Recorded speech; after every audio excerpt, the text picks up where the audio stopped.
تب فرعون نے اول تا آخر اپنی شہر میں آنے اور شہر کے حالات کے بارے میں تفصیل بیان کی، اور بعد اس کے نہایت ادب سے کہا کہ جب شہر کے یہ حالات دیکھے تو مجھے لگا کہ اس شہر میں کوئی قانون نہیں، جس کے پاس جس قدر طاقت اور اختیار ہے وہ اتنا ہی لوگوں کو لوٹ رہا ہے۔ میں ایک غریب الوطن اور نہایت غریب آدمی تھا، میری قوت بازار میں بیٹھنے کی نہ تھی، اس لیے میں قبرستان بیٹھ گیا اور لوگوں سے خراج وصولنے لگا۔ نہ کسی نے میرے اس کام پر کوئی احتجاج کیا، نہ ہی کوئی شکایت کی، اور جو حالات شہر کے تھے اس میں لوگ شکایت لے کر کہاں جاتے کہ اس میں بھی شکایت درج کرنے والوں کو بھی انہیں اتنا کچھ دینا پڑتا، اس لیے لوگوں نے کم دے لینا مناسب خیال کیا۔ چنانچہ شاہ مصر نے فرعون کی گفتگو سے اسے ایک دانا اور دور اندیش فرد خیال کیا اور اس سے پوچھا کیا تم اس شہر کے حالات کو بہتر بنا سکتے ہو اگر تمہیں اس کا اختیار دیا جائے؟ تو فرعون نے اس بات کی حامی بھر لی اور کہا اگر ایسا ہو جائے کہ مجھے صاحب اختیار بنا دیا جائے تو میں شہر مصر کو ان سارے فتنوں سے صاف کر دوں گا۔ الغرض شاہ مصر نے فرعون کو مرنے والے وزیر کی جگہ پر مامور کیا اور تمام اختیار شہر کے فرعون کو دے دیے۔ چنانچہ فرعون نے مصر کا وزیر مقرر ہوتے ہی حامان کو اپنے شہر میں بلوا لیا اور اسے اپنا ساتھی مقرر کیا۔ بعد اس کے جو خراج شاہی، سپاہی اور دربان وغیرہ دکانداروں اور تاجروں اور عام رعایا سے وصولتے تھے سب بند کیے۔ اس کے بعد اس نے اعلان کیا کہ کسی بھی شخص کو کوئی بھی شکایت ہو تو وہ میرے دربار میں حاضر ہو سکتا ہے، ہر شخص کی فریاد بلا تفریق سنی جائے گی اور اسے انصاف دلایا جائے گا۔ فرعون کے اس فیصلے سے شہر کے دکاندار، تاجر اور عام رعایا سب بہت خوش ہوئے کہ ایک اضافی خراج اور رشوت دینے سے ان کی جان چھوٹ گئی۔ اب انہیں اپنے مال پر فائدہ ہوتا نظر آنے لگا، اس لیے لوگوں کے دلوں میں فرعون کے لیے عزت اور احترام اور محبت پیدا ہو گئی۔ تب فرعون نے حامان سے کہا کہ میں چاہتا ہوں کہ اہل مصر مجھ سے اور بھی زیادہ محبت کریں اور میری عزت لوگوں کی نظر میں اور زیادہ بڑھے اور شہر کے لوگ مجھے نعوذ باللہ درجہ میں خدا کے برابر سمجھیں اور میں دعویٰ خدائی کا کروں اور سب لوگ مجھے پوجیں۔ تب حامان ملعون نے کہا ابھی ایسا ممکن نہیں، اگر تو ایسا چاہتا ہے تو پہلے آہستہ آہستہ خلقت شہر کو اپنے ہاتھ میں لا، تاکہ جب تو خدائی کا دعویٰ کرے تو زیادہ لوگ تیری طرفداری کرنے والے ہوں۔ تب فرعون ملعون نے کہا کہ اس کی کیا تدبیر ہو سکتی ہے، کیونکہ شہر کے سب لوگ ابھی تک یوسف بن یعقوب علیہ السلام کے دین پر مستحکم ہیں، میں کس طرح انہیں اس طرف لا سکتا ہوں؟ چنانچہ انہوں نے اس کے لیے ایک تدبیر سوچی۔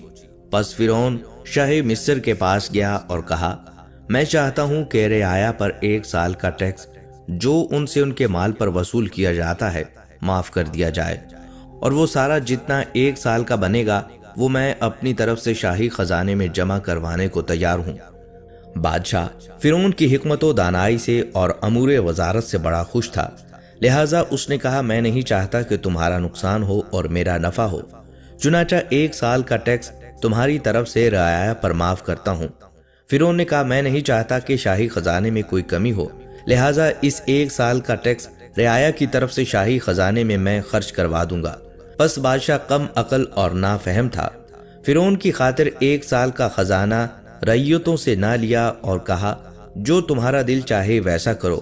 تب فرعون نے دیوان اور خزانچیوں کو بلا کر پوچھا کہ مصر کا خزانہ 1 سال میں رعیتوں سے کتنا وصول کیا جاتا ہے؟ انہوں نے بتایا اتنا ہوتا ہے۔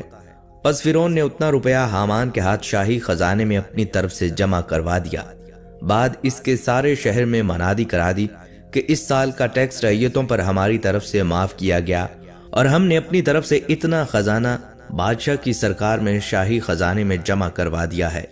اور علاوہ اس کے 2 برس مزید کا خزانہ یعنی ٹیکس معاف کرنے کی اپیل بھی سرکار عالی میں پیش کی، سو وہ بھی قبول ہوئی، یعنی اب 3 برس تک رعیتوں سے کسی بھی قسم کا کوئی ٹیکس وصول نہ کیا جائے گا۔ پس جب یہ منادی سنی تو تمام رعایا مصر کی بہت زیادہ خوش ہوئی، اور غریب غربا جتنے تھے سبھی نے فرعون کی ترقی اور خوشحالی کے واسطے دعا مانگی اور خدا کا شکر بجا لائے، اور اس طرح رعیتوں میں فرعون کی نیکی اور فراخ دلی کے چرچے ہونے لگے، اور رعایا کی نظر میں اس کی عزت اور قدر و منزلت بڑھی۔ پس 3 برس تک کا ٹیکس معاف ہونے کی وجہ سے مصر کی رعایا کو فراغت ہوئی، بعد کچھ عرصہ کے شاہ مصر مر گیا اور کوئی والی وارث اس کا نہ تھا جو تخت پر بیٹھ سکتا اور امور سلطنت کو سنبھالتا۔ پس بادشاہ کو دفنانے کے بعد 3 روز تک تعزیت کی اور چوتھے روز تمام شہر کے لوگ، قاضی، مفتی، عالم، فاضل، غریب، غربا، چھوٹے بڑے، سب بادشاہی دربار میں حاضر ہوئے اور اس بات پر غور و فکر کرنے لگے کہ اب تخت شاہی پر کس کو بٹھایا جائے، کیونکہ بنا بادشاہ کے ملک ایسے ہی تھا جیسے کہ بنا سر کے دھڑ۔ چونکہ اب لوگوں نے فرعون سے نیکی دیکھی تھی کہ 3 برس کا خزانہ رعیتوں پر معاف کیا تھا، اور وہ سارا 3 برس کا خزانہ اپنی طرف سے شاہی خزانے میں داخل کیا تھا، اور علاوہ اس کے وہ سارے ٹیکس بھی معاف کیے تھے جو شاہی سپاہی عوام سے بے وجہ لوٹتے تھے۔ اس لیے سب اس پر خوش تھے اور اسے اپنا خیر خواہ جانتے تھے۔ پس یہ خیر خواہی دیکھ کر سبھی نے اس بات پر اتفاق کیا اور اس مردود کو تخت پر جا بٹھایا۔ جب یہ ملعون مصر کا بادشاہ ہوا تو اس نے حامان کو اپنا وزیر منتخب کیا، چونکہ اسی کی تدبیر اور مشورے سے فرعون تخت شاہی تک پہنچا تھا۔ تب کہنے لگا کہ اب ملک مصر ہمارے ہاتھ آیا اور ہم یہاں کے بادشاہ ہوئے، اور حامان سے کہا پس اب ایسی کوئی تدبیر کرنی چاہیے کہ خلائق مجھ کو خدا کہے اور میں معبود بن جاؤں اور میری پرستش کریں اور مجھے سجدہ کریں، لعنت اللہ علیہ۔ تب حامان ملعون نے یہ صلاح دی کہ سب سے پہلے ملک مصر میں یہ حکم جاری کرنا چاہیے کہ جتنے بھی علماء کرام ہیں ہماری حکومت میں کوئی تعلیم نہ دینے پاویں، سب درس و تدریس موقوف کر دیے جائیں۔ تب آہستہ آہستہ لوگ اپنے دین سے دور اور بے خبر ہوتے جائیں گے، اور جو آئندہ لڑکے پیدا ہوں گے سب بے علم اور جاہل ہوں گے۔ اس طرح آہستہ آہستہ سب اپنے دین سے بے خبر ہوں گے اور کوئی علم ان کو دین کا نہ ہوگا۔ پس حامان کے کہنے پر فرعون نے سارے ملک میں حکم جاری کروا دیا کہ اب سے ہمارے ملک میں کوئی عالم فاضل دین کی تعلیم نہ دینے پاوے اور نہ ہی کوئی اور تعلیم۔ تمام درس و تدریس بند کروانے کا حکم جاری کیا، اور جو کوئی تعلیم سکھاتا یا سیکھتا دیکھا گیا اسے قتل کر دیا جائے گا۔ پس اس طرح سارے ملک میں تعلیم کا باب موقوف کروا دیا گیا۔ چنانچہ اس خوف سے سب نے لکھنا پڑھنا چھوڑ دیا، اور علماء میں سے جنہوں نے اس بات سے انکار کیا انہیں اس ملعون نے قتل کروا دیا۔ نتیجہ یہ ہوا کہ تھوڑی ہی مدت میں تمام لوگ جاہل بن گئے اور دین مذہب سے کوسوں دور ہو گئے، اپنے خدا کو بھلا کر مثل جانور ہو گئے۔ مصر میں تب 2 قومیں آباد تھیں، ایک قوم قبطی اور دوسری قوم بنی اسرائیل۔ قبطی قوم وہ قدیم مصری تھے جو حضرت یوسف علیہ السلام سے پہلے ہی مصر میں آباد تھے، اور بنی اسرائیل حضرت یعقوب علیہ السلام کی اولاد میں سے تھے۔ چنانچہ حضرت یعقوب کا ایک لقب اسرائیل بھی تھا، اسی نسبت سے آپ کی اولاد کو بنی اسرائیل کہا جاتا ہے۔ لہٰذا جب لوگ مکمل طور پر جاہل ہو گئے تو حامان نے فرعون کو مشورہ دیا کہ اب لوگوں کو بت پرستی کی طرف بلاؤ۔ چنانچہ فرعون ملعون نے لوگوں کو بت پرستی پر لگا دیا۔ تب قبطی قوم تو بت پرستی پر مائل ہو گئی اور فرعون کی باتوں پر عمل کرنے لگی، لیکن بنی اسرائیل کی قوم چونکہ اندر سے ابھی بھی حضرت یوسف علیہ السلام کے دین پر قائم تھی، سو انہوں نے بت پرستی سے صاف انکار کر دیا۔ پس فرعون ملعون ان پر زیادتی کرتا اور قبطی قوم کو خوب نوازتا،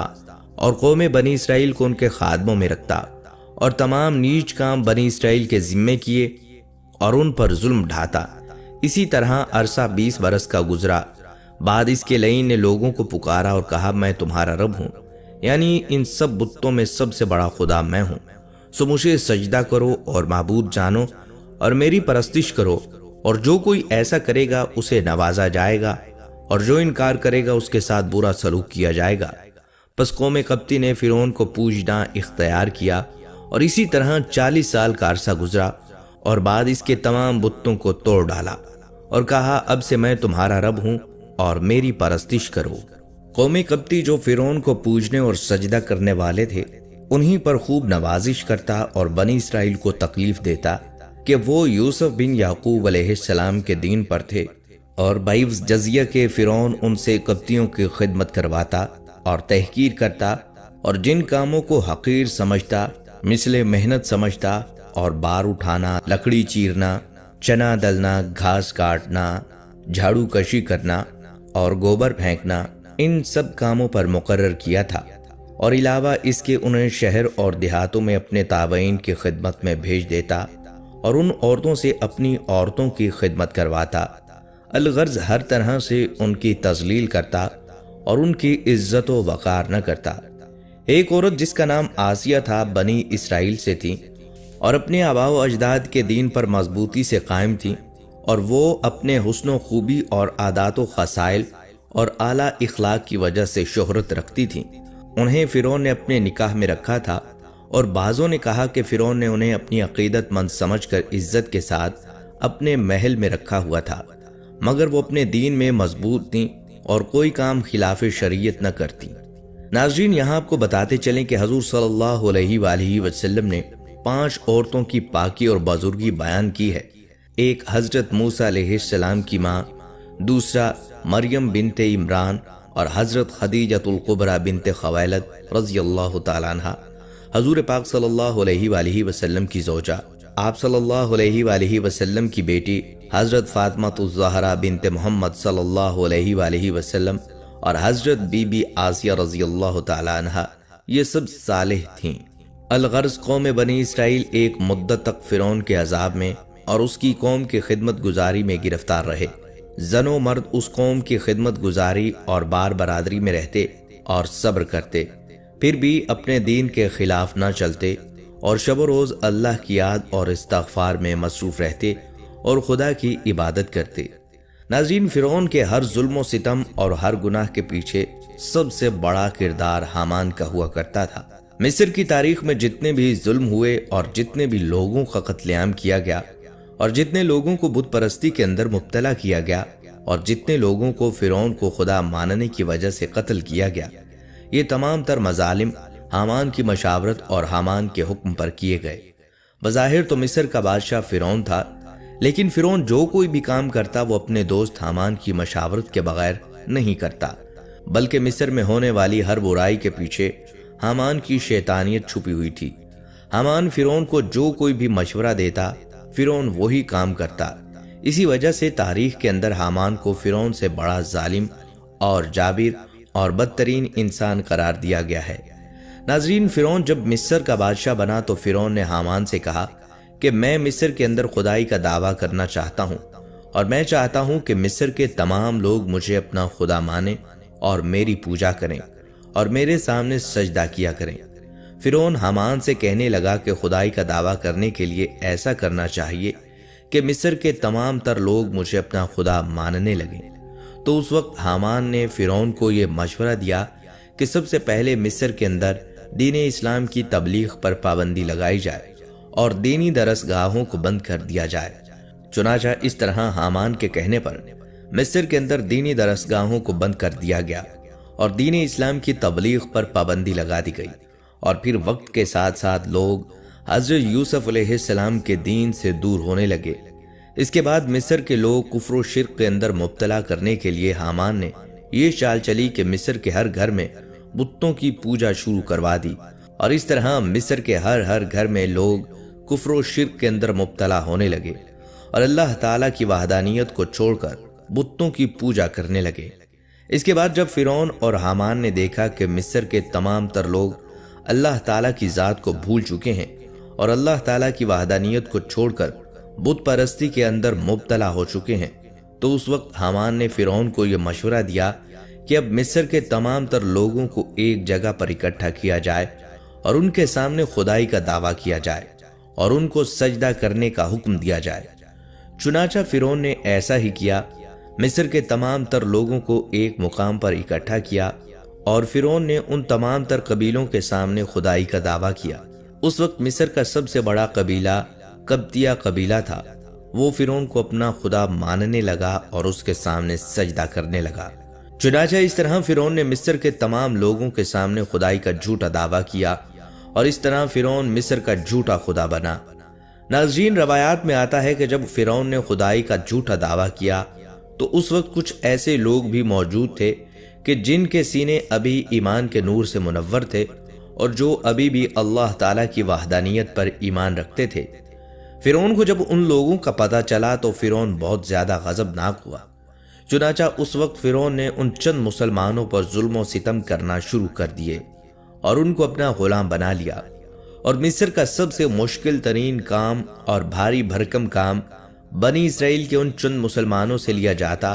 اور ان پر بدترین تشدد کیا جاتا۔ اس طرح جب فرعون اور حامان کا ظلم و ستم حد سے بڑھنے لگا تو اللہ تعالیٰ نے بنی اسرائیل کی ہدایت کے لیے اپنے پیارے پیغمبر حضرت موسیٰ علیہ السلام کو مبعوث فرمایا۔ حضرت موسیٰ علیہ السلام نے فرعون کو اللہ تعالیٰ کا پیغام پہنچایا اور اللہ تعالیٰ کی وحدانیت کی طرف بلایا اور مسلمانوں پر ظلم و ستم کرنے سے منع فرمایا، لیکن فرعون اپنی سرکشی سے باز نہ آیا اور اسی طرح بنی اسرائیل کے مسلمانوں پر ظلم و ستم کرتا رہا اور اپنے کفر و شرک پر ڈٹا رہا۔ روایات میں آتا ہے کہ ایک مرتبہ حضرت موسیٰ علیہ السلام فرعون کے پاس تشریف لائے اور فرعون سے کہنے لگے، اے فرعون، اگر تو اللہ تعالیٰ کی وحدانیت پر ایمان لے آئے تو اس وجہ سے تیری آخرت تو بہتر ہو جائے گی، لیکن اللہ تبارک و تعالیٰ دنیا کے اندر تجھے 4 طرح کے انعامات عطا فرمائے گا۔ حضرت موسیٰ علیہ السلام کی بات سن کر فرعون حضرت موسیٰ علیہ السلام سے پوچھنے لگا کہ وہ 4 نعمتیں کون سی ہیں جو تیرا رب مجھے عطا فرمائے گا۔ فرعون حضرت موسیٰ علیہ السلام سے کہنے لگا کہ مجھے ان نعمتوں کے بارے میں بتائیں، شاید میں اللہ تبارک و تعالیٰ کی وحدانیت پر ایمان لے آؤں۔ چنانچہ حضرت موسیٰ علیہ السلام نے اللہ تعالیٰ کے حکم سے فرعون کو یہ بتایا، اگر تو اللہ تعالیٰ کی وحدانیت پر ایمان لے آئے تو اللہ تعالیٰ پہلی نعمت تجھے یہ عطا فرمائے گا کہ تو ہمیشہ تندرست رہے گا اور تو کبھی بیمار نہ ہوگا، اور دوسری نعمت اللہ تجھے یہ عطا فرمائے گا، ابھی تو ایک ملک کا بادشاہ ہے، اگر اللہ کی وحدانیت پر ایمان لے آئے گا تو اللہ تجھے 2 اور ممالک کی بادشاہی عطا فرمائے گا۔ اس ملک کی بادشاہت تجھے اللہ کی نافرمانی کے باوجود ملی ہے، تو سوچ اگر اللہ کی فرما برداری کرے تو اللہ تعالیٰ تجھے کیا کیا عطا فرمائے گا، اور اگر تو اللہ تبارک و تعالیٰ کی وحدانیت پر ایمان لے آئے تو اللہ تعالیٰ تجھے دنیاوی نعمتوں کے ساتھ ساتھ جنت کے اندر بھی جگہ عطا فرمائے گا۔ فرعون نے جب حضرت موسیٰ علیہ السلام کی یہ بات سنی تو حضرت موسیٰ علیہ السلام کی باتوں سے بہت متاثر ہوا۔ فرعون نے جب حضرت موسیٰ علیہ السلام کی باتیں سنی تو حضرت موسیٰ علیہ السلام سے کہنے لگا، پہلے میں اپنی بیوی سے مشورہ کروں گا۔ اس کے بعد فرعون گھر گیا اور اپنی بیوی حضرت آسیہ سے جا کر کہنے لگا کہ حضرت موسیٰ علیہ السلام نے فرمایا ہے، اگر میں اللہ تعالیٰ کی وحدانیت پر ایمان لے آؤں تو اللہ تعالیٰ مجھے فلاں فلاں نعمتوں سے نوازے گا۔ یہ بات سن کر حضرت آسیہ رضی اللہ تعالیٰ عنہ بہت خوش ہوئیں اور فرعون سے کہنے لگی کہ اے فرعون، اللہ تبارک و تعالیٰ کی نعمتوں پر تو اپنی جان کو قربان کر دے اور اللہ تبارک و تعالیٰ کی وحدانیت پر ایمان لے آ۔ یہ کہتے ہوئے حضرت آسیہ رضی اللہ تعالیٰ عنہ زار و قطار رونے لگیں اور کہنے لگیں کہ آفتاب تیرا تاج ہوگا۔ حضرت آسیہ فرعون سے کہنے لگیں کہ آپ کو کسی سے مشورہ کرنے کی ضرورت ہی نہیں، بلکہ آپ کو حضرت موسیٰ علیہ السلام کی مجلس میں ہی اللہ تعالیٰ کی وحدانیت پر ایمان لے آنا چاہیے تھا اور دعوت حق کو قبول کر لینا چاہیے تھا۔ چنانچہ حضرت آسیہ کی یہ بات سن کر فرعون حضرت آسیہ سے کہنے لگا کہ ایک بار میں اپنے وزیر حامان سے بھی مشورہ چاہوں گا۔ تو حضرت آسیہ فرعون سے کہنے لگی کہ حامان سے مشورہ کرنے کی کوئی ضرورت نہیں، کیونکہ وہ اس بات کا اہل نہیں، لیکن چونکہ حامان فرعون کا سب سے قریبی دوست تھا اور سب سے خاص وزیر تھا، لہٰذا فرعون مشورہ کرنے کی غرض سے حامان کے پاس گیا اور سارا ماجرا حامان کو بتایا، اور فرعون حامان سے پوچھنے لگا کہ اب مجھے کیا کرنا چاہیے۔ حامان نے جیسے ہی فرعون کی یہ بات سنی تو وہ غصے سے لال پیلا ہو گیا اور زار و قطار رونے لگا اور اپنی گریبان کو پھاڑنے لگا، اور حامان نے اپنی دستار کو اٹھا کر زمین پر مارا اور شور و غل کرنے لگا اور روتے ہوئے کہنے لگا کہ حضرت موسیٰ علیہ السلام نے آپ کی شان میں معاذ اللہ یہ گستاخی کیسے کی؟ آپ کی شان تو یہ ہے کہ تمام کائنات آپ کی وجہ سے چلتی ہے اور مشرق سے لے کر مغرب تک ہر چیز آپ کی تابع ہے، اور دنیا کے تمام بڑے بڑے بادشاہ آپ کے دربار میں سجدہ ریز ہوتے ہیں۔ فرعون کا وزیر یعنی حامان فرعون سے کہنے لگا کہ حضرت موسیٰ علیہ السلام نے آپ کی توہین کی ہے کہ آپ اللہ تبارک و تعالیٰ کی وحدانیت پر ایمان لے آئیں، جبکہ پوری کائنات آپ کو سجدہ کرتی ہے اور آپ پوری دنیا کے رب ہیں۔ اس طرح حامان فرعون کو بھڑکانے لگا کہ آپ حضرت موسیٰ علیہ السلام کی بات مان کر ایک ادنا غلام بننا چاہتے ہیں اور خدا سے انسان بننا چاہتے ہیں، جبکہ یہ آپ کی بہت بڑی توہین ہے۔ اگر آپ نے اسلام قبول کرنا ہی ہے تو اس سے پہلے مجھے مار ڈالیے تاکہ میں اپنی زندگی میں آپ کی یہ توہین اپنی آنکھوں سے نہ دیکھ سکوں۔ چنانچہ اس طرح حامان فرعون کو غرور اور تکبر کا جھوٹا لالچ دے کر بہکانے لگا اور دعوت حق کو قبول کرنے سے منع کرنے لگا۔ چنانچہ فرعون نے جب حامان کی یہ بات سنی تو فرعون غرور اور تکبر میں آ گیا اور غرور و تکبر کے آ کر خود کو خدا سمجھنے لگا اور دعوت حق قبول کرنے سے انکار کر دیا، اور اس طرح فرعون نے حامان کی باتوں میں آ کر دعوت حق کو قبول کرنے سے انکار کر دیا اور اللہ تبارک و تعالیٰ کی وحدانیت کا انکار کر دیا، اور اس طرح فرعون حامان کی وجہ سے ہمیشہ ہمیشہ کے لیے اللہ تبارک و تعالیٰ کی بارگاہ سے مردود ہو گیا اور جہنمی قرار پایا۔ ناظرین، جب فرعون کا ظلم و ستم حد سے بڑھ گیا اور فرعون بارہا سمجھانے کے باوجود اللہ کی وحدانیت پر ایمان نہ لایا اور کئی بار اللہ تبارک و تعالیٰ کے عذابات کو دیکھنے کے باوجود بھی دعوت حق کو قبول نہ کیا، تو اللہ تعالیٰ نے فرعون پر اپنا عذاب نازل کرنے کا ارادہ فرمایا اور فرعون کو غرق کرنے کا ارادہ فرمایا۔ اللہ تبارک و تعالیٰ نے حضرت موسیٰ علیہ السلام کی طرف وحی نازل فرمائی کہ وہ اپنی قوم بنی اسرائیل کو لے کر مصر سے روانہ ہو جائیں۔ اللہ تبارک و تعالیٰ فرعون پر اپنا عذاب نازل فرمانے والا ہے۔ چنانچہ حضرت موسیٰ علیہ السلام قوم بنی اسرائیل کو لے کر مصر سے روانہ ہو گئے۔ فرعون کو اس بات کا پتہ چلا کہ حضرت موسیٰ علیہ السلام تمام تر مسلمانوں کو لے کر مصر چھوڑ کر جا رہے ہیں، تو فرعون نے ایک بہت بڑا لشکر تیار کیا اور حضرت موسیٰ علیہ السلام کا پیچھا کرنے لگا، اور فرعون نے اپنے لشکر کو یہ حکم دیا کہ حضرت موسیٰ علیہ السلام اور حضرت موسیٰ علیہ السلام کے ساتھ جتنے بھی مسلمان ہیں ان میں سے کوئی بھی زندہ نہیں بچنا چاہیے اور معاذ اللہ سب کو قتل کر دینا۔ چنانچہ ادھر جب حضرت موسیٰ علیہ السلام دریائے نیل کے کنارے پر پہنچے، پیچھے سے فرعون بھی اپنا لشکر لے کر پہنچ گیا۔ حضرت موسیٰ علیہ السلام کی قوم حضرت موسیٰ علیہ السلام سے کہنے لگی کہ آج ہمیں فرعون سے کوئی نہیں بچا سکتا۔ اس وقت حضرت موسیٰ علیہ السلام نے اپنی قوم کو تسلی دی اور فرمایا کہ اللہ تبارک و تعالی ہمارے ساتھ ہے۔ اس وقت اللہ تبارک و تعالی نے حضرت موسیٰ علیہ السلام کو اپنا عصا مبارک دریائے نیل کے کنارے پر مارنے کا حکم دیا۔ چنانچہ جیسے ہی حضرت موسیٰ علیہ السلام نے اللہ تعالیٰ کے حکم کے مطابق اپنے عصا کو دریائے نیل کے کنارے پر مارا تو دریائے نیل میں سے راستہ بن گیا، تو حضرت موسیٰ علیہ السلام اور ان کی قوم نے دریائے نیل کو آسانی کے ساتھ عبور کر لیا۔ ادھر جب فرعون دریائے نیل کے کنارے پر پہنچا تو فرعون بھی اپنے لشکر کو لے کر دریائے نیل کے اندر داخل ہو گیا۔ جب فرعون کا لشکر دریائے نیل کے بالکل درمیان میں پہنچا تو اللہ تبارک و تعالیٰ نے دریائے نیل کو مل جانے کا حکم دیا۔ چنانچہ دریائے نیل اللہ تعالیٰ کے حکم کے مطابق فرعون کے لشکر کی طرف بڑھنے لگا۔ فرعون نے جب یہ منظر دیکھا اور اپنی آنکھوں کے سامنے اپنی موت کو آتے ہوئے دیکھا تو فرعون بلند آواز سے چلایا اور کہنے لگا کہ میں حضرت موسیٰ علیہ السلام کے خدا پر ایمان لایا، اور میں اس خدا پر ایمان لایا جس خدا پر میری قوم بنی اسرائیل ایمان لے کر آئی۔ اس طرح جب فرعون غرق ہونے لگا تو وہ دعا مانگنے لگا۔ اس وقت حضرت جبرائیل علیہ السلام نے مٹی کو اٹھایا اور فرعون کے منہ میں ڈال دیا تاکہ وہ اللہ کی بارگاہ میں دعا کو نہ مانگ سکے، اور فرعون اس وقت اللہ تعالیٰ کی وحدانیت پر ایمان لانا چاہتا تھا، لیکن اس وقت اس کا ایمان لانا قابل قبول نہ تھا، کیونکہ اللہ تعالیٰ کا عذاب اس پر نازل ہو چکا تھا